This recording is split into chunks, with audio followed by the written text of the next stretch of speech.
Hey designers, how are you? How are you getting on finding your high paying clients? Now, I'm here today to help you. My name's Helen Knight. I'm the Creative Leads consultant and founder of the Creative Business Brain Group. I'm going to help you as much as I can today, and you can always reach out anytime. Okay, so I used to be a graphic designer myself, and now I help designers grow amazing online businesses. So today I'm going to show you how to stop worrying about getting your next client and how to just get into really good habits. Okay, so that you always have work, you always have a pipeline of people that are waiting to get some help from you. Okay. So really exciting stuff. So I want you to think of creating habits in your business like you create habits in everything in life. Okay, so if let's say you wanted to start a fitness routine, you would get into a habit hopefully of doing a bit of exercise each day. Now habits are hard sometimes to get into, especially when we feel that we're really busy and we have so much going on in our lives, but you really have to focus on the things that are going to give you the results that you really want. Okay. So let's have a look at those things today.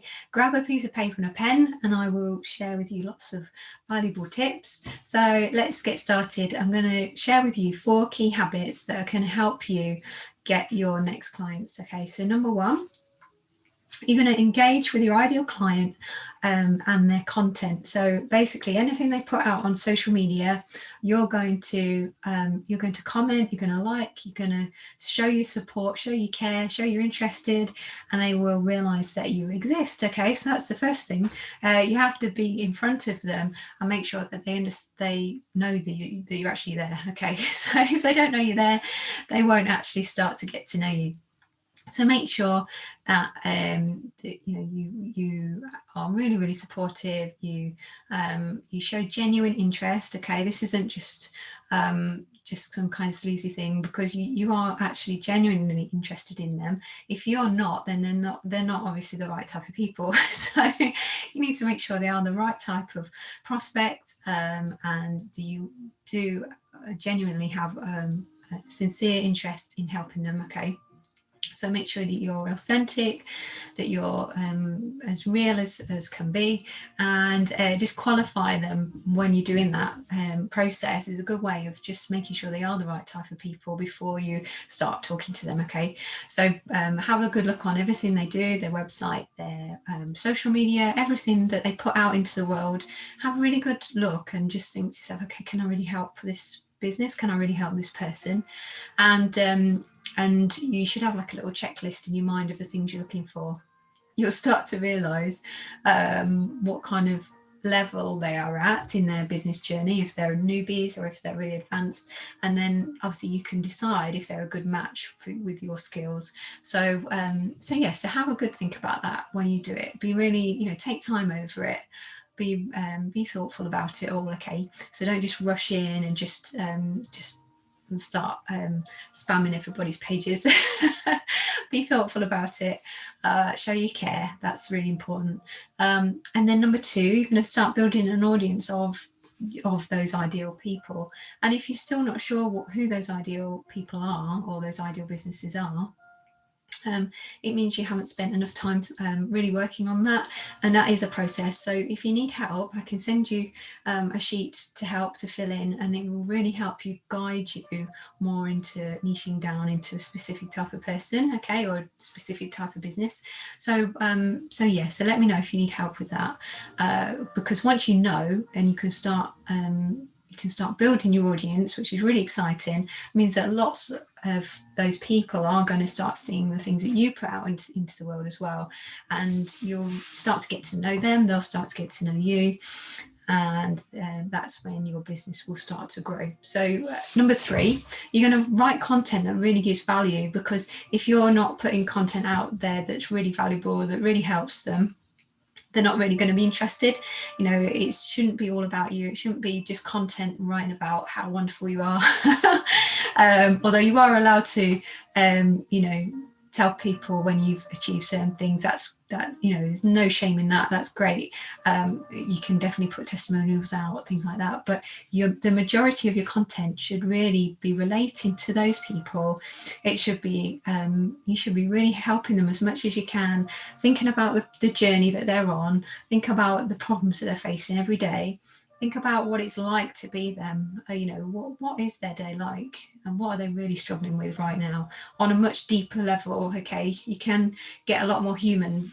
Some people just think that you have to put a front up, okay, when you do business, but I promise you, people will relate to you so much more if you're human, if you're authentic, if you can be yourself, if you can be really empathetic and help them as much as you can.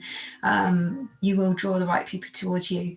Number 4, you're going to nurture your connections, and you're going to do that by talking to them. You're going to have conversations where you really just get to know them as a human being. So it's not about a script or anything like that, or about spamming them with all your services. Please don't do that. You're going to get to know them and just be really interested and clarify a few things that may be a few things that are on your mind about what type of business it is, you know, just to double check if it is the right type of business. But then you're not going to sell them anything. You're just going to get to know them and find out what is going on in their world and try and help them as much as you can. Okay, so you might be thinking, okay, that sounds great, but I haven't got time for all of that. So if you feel like that, I want you to just think about creating a daily habit. And if that means you have to get up half an hour earlier, whatever it means, it's like any habit in life. If you want to lose weight, or if you want to learn a new skill, if you want to learn a guitar, you have to practice. You know, it takes time. So you have to dedicate time to things that you feel that are important in your life. And if building your business is important, then you have to make time for these things. I promise you, as your business grows, as your team grows, you know, if you want to start working with other people, you can start to delegate certain tasks to people. You can start employing people to help you with things. But when you're new, if you're at the stage 1 and you're still just doing work on your own, then you do have to wear all the hats. I'm afraid that's just the way it is, until you can start to get that momentum, start to build that growth. As soon as you do, I promise you, you will start to fly, and it's really, really exciting. So I hope that has helped you a little bit today. I'm just going to recap quickly. Okay, so number 1, you're going to engage with those ideal people. Make sure they are the right people. Number 2, you're going to build an audience of those people every day. Add a few people, you know, make sure that you are building your audience and making sure that you are, you know, reaching out, trying to help them. Number 3, you're going to write content that gives them value. You're going to help them again as much as you can. You're going to nurture that relationship with authentic conversation, and you're going to get to know them, and you're going to see if there's anything that they might want to talk to you, maybe on the phone, and more information that you can share with them, and find out if you're a good fit with them. So I've only talked really briefly about these skills today. They're all different skills that you have to learn as an entrepreneur, and as a designer, I know it can be really tough. It can be hard when you feel maybe you're introverted. I'm introverted too. So I want you to know that it is still possible for you to achieve all these things. I want to invite you to my next workshop, which is about planning for huge growth next year. If you are interested in building your design business, please let me know in the comments or send me a message, and I will talk to you very soon. Okay, take care. Bye-bye.